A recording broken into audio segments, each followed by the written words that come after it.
Avez-vous déjà ressenti ce moment étrange où, en ouvrant le Coran, quelque chose semblait différent? Comme si votre cœur n'était pas connecté à ces mots. Comme si, malgré la beauté des versets, ils ne touchaient pas votre âme comme ils le devraient. Et si je vous disais qu'il existe des moments où lire le Coran peut ne pas être recommandé, où, au lieu d'être une source de lumière, l'acte même de le lire pourrait être entaché. Aujourd'hui, nous allons explorer ces moments cruciaux où il ne faut pas lire le Coran. Et surtout, pourquoi? Ô Allah, guide nos cœurs vers ta lumière, purifie nos âmes et accorde-nous la sagesse de comprendre et respecter ton livre sacré. Ouvre nos esprits à ta vérité et fais de nous des serviteurs sincères, attentifs à tes enseignements. Amen. Si tu n'as pas encore regardé la vidéo, abonne-toi à notre chaîne pour ne manquer aucun contenu précieux sur la spiritualité et la sagesse islamique. Active la cloche de notification, aime la vidéo et partage-la autour de toi. Fais partie de cette communauté grandissante d'apprentissage et de partage. Un reparti. La pureté du corps et de l'âme. Imaginez. Un homme rentre chez lui après une longue journée de travail. La fatigue alourdit ses pas, la sueur perle sur son front, la poussière colle à sa peau. Son corps porte les marques visibles de son effort. Devant lui, une source d'eau claire l'invite à la purification. L'eau est là, limpide, offrant sa pureté à celui qui s'en approche avec respect. Mais au lieu de prendre le temps de se laver, d'enlever la saleté accumulée, il plonge sans réfléchir. Il s'immerge, pensant se purifier, alors que son corps est encore chargé d'impureté. Que vaut une telle immersion si elle n'efface ni la crasse ni la souillure? Plan sur la surface de l'eau, troublé par ce plongeon, les ondulations brouillant le reflet des étoiles. Le Coran, c'est cette eau pure, une lumière descendue du ciel, un océan de sagesse, clair et profond. Mais peut-on y plonger sans préparation? Peut-on y entrer sans purifier d'abord notre corps et notre âme? Il y a des instants où le Coran ne doit pas être touché, des moments où l'état du corps et de l'âme n'est pas en harmonie avec cette parole sacrée. Cet état, connu sous le nom de Janaba, concerne celui qui a eu un rapport intime ou une éjaculation, et il s'étend aussi aux femmes durant leur menstru ou après l'accouchement, postpartum. C'est un état transitoire, un passage que l'homme traverse, mais qui exige une purification avant de s'approcher du livre d'Allah. Et ne vous approchez pas de la prière alors que vous êtes en état d'ivresse jusqu'à ce que vous compreniez ce que vous dites, ni en état d'impureté, sauf si vous êtes en voyage, jusqu'à ce que vous ayez fait vos ablutions. Sourate An-Nisa 4:43. Le Coran n'est pas un livre ordinaire.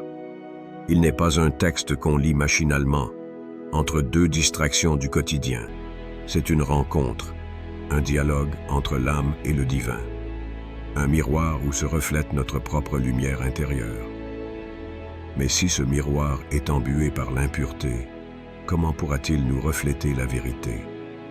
Nous avons pris l'habitude de laver nos mains avant de manger, de nettoyer notre corps avant de dormir.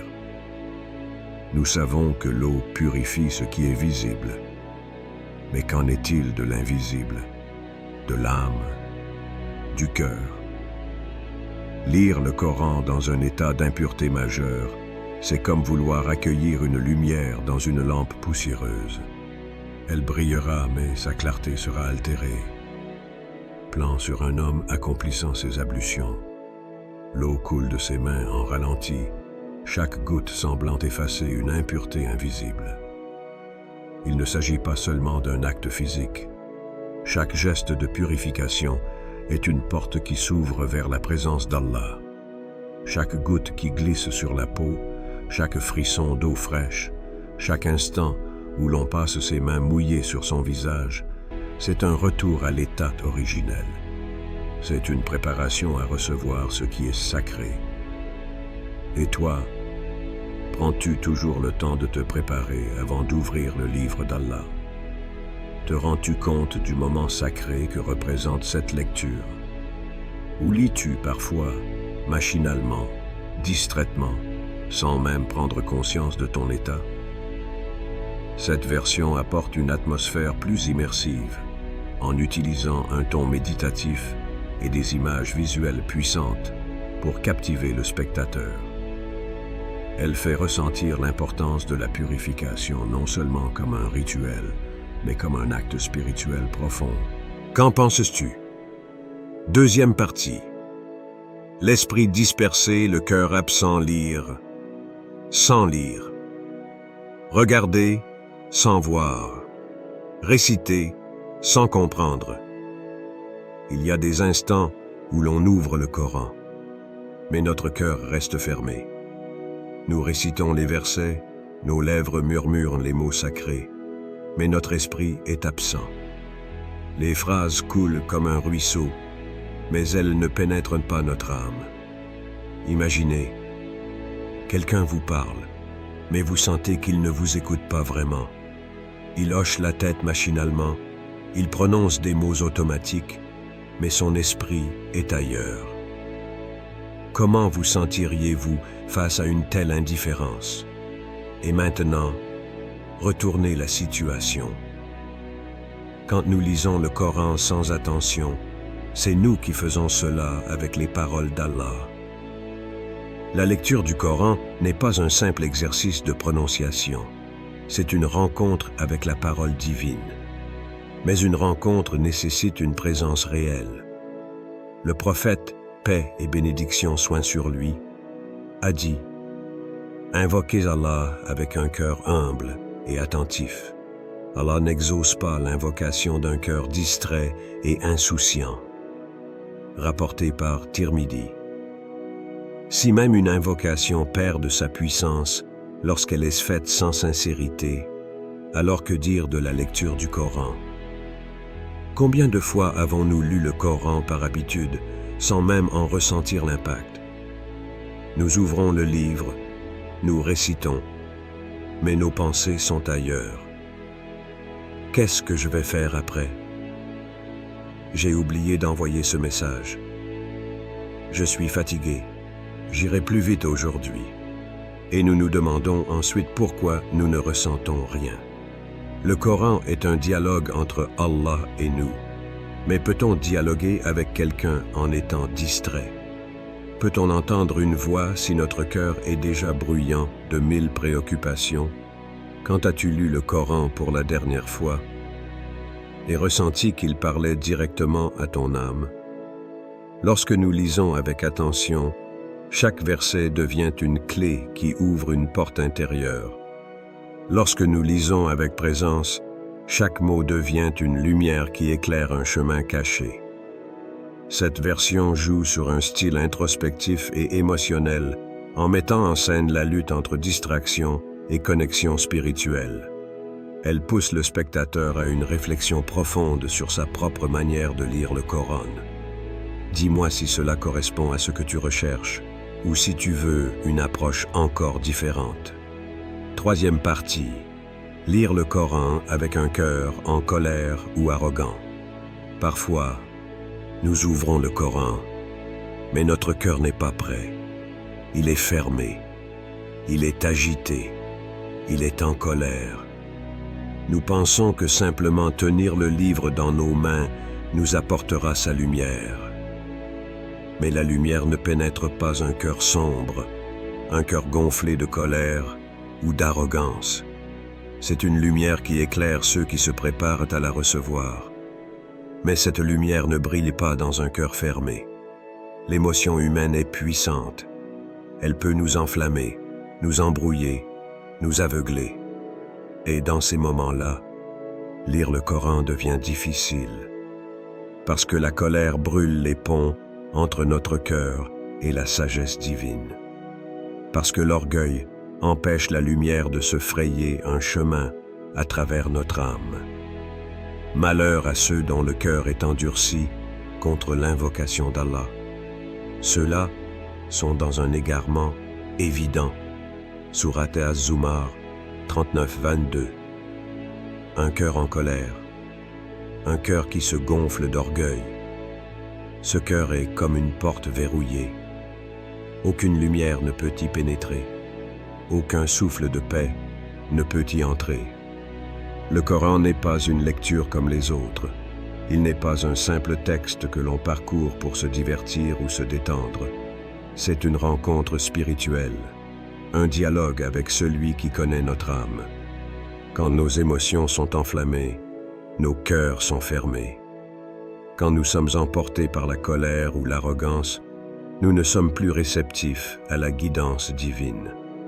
Avant de nous approcher du Coran, nous devons d'abord apaiser nos émotions, revenir à l'humilité. Nous devons faire une pause, respirer profondément, laisser le silence envahir notre cœur.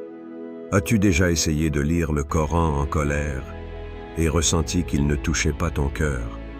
Cette version met en lumière l'impact profond des émotions humaines sur notre capacité à recevoir la parole divine, tout en introduisant un processus de purification émotionnelle avant l'engagement avec le Coran. Que penses-tu de ce développement?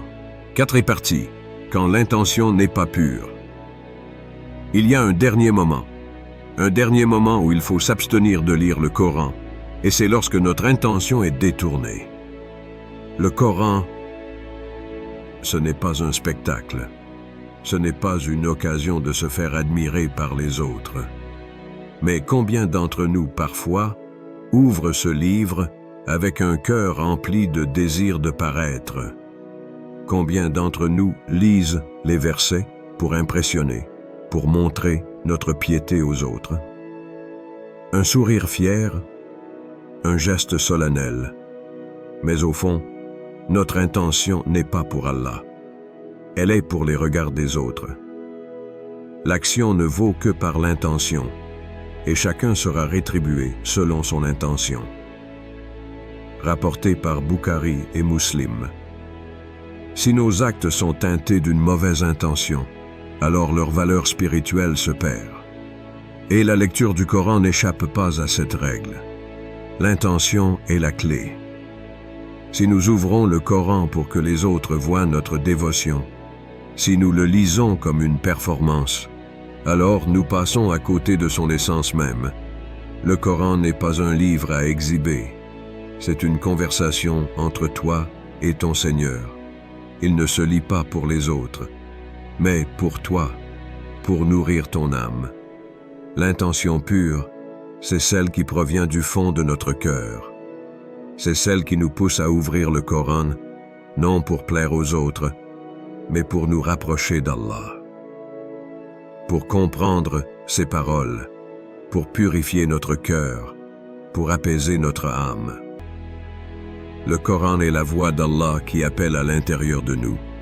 Mais combien d'entre nous écoutent cette voix avec un cœur pur, sans autre motivation que l'amour de celui qui a créé ce livre? Avant d'ouvrir le Coran, demandons-nous, pourquoi le lisons-nous? Est-ce que par amour pour Allah ou simplement par habitude? Est-ce que pour notre bien-être spirituel ou pour montrer notre piété aux autres? Pourquoi lis-tu le Coran? Est-ce que par amour pour Allah ou simplement par habitude? Cette version vise à attirer l'attention sur la nécessité d'une intention pure et sincère dans notre pratique spirituelle, en rendant cette réflexion centrale pour notre engagement avec le Coran. Dis-moi si cela répond à ce que tu souhaites, ou si tu veux ajuster un aspect particulier. Le Coran est une lumière, une miséricorde. Mais cette lumière ne peut éclairer un cœur fermé, une âme dispersée ou un corps impur. Avant de le lire, pose-toi cette question. Suis-je prêt à recevoir sa guidance? Le prophète, paix soit sur lui, nous a laissé un trésor. Faisons en sorte d'en être dignes.